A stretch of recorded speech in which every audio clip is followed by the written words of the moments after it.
Ви на каналі Іринка Мандаринка. Сьогодні рубрика Закупка продуктів.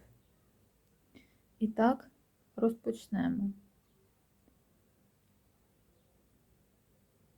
Капуста,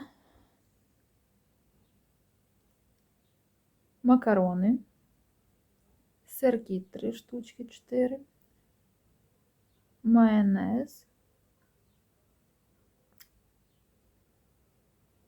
помідори, там стоять огірки, печення, картопля там вже на місці лежить, і цибулька, і морква.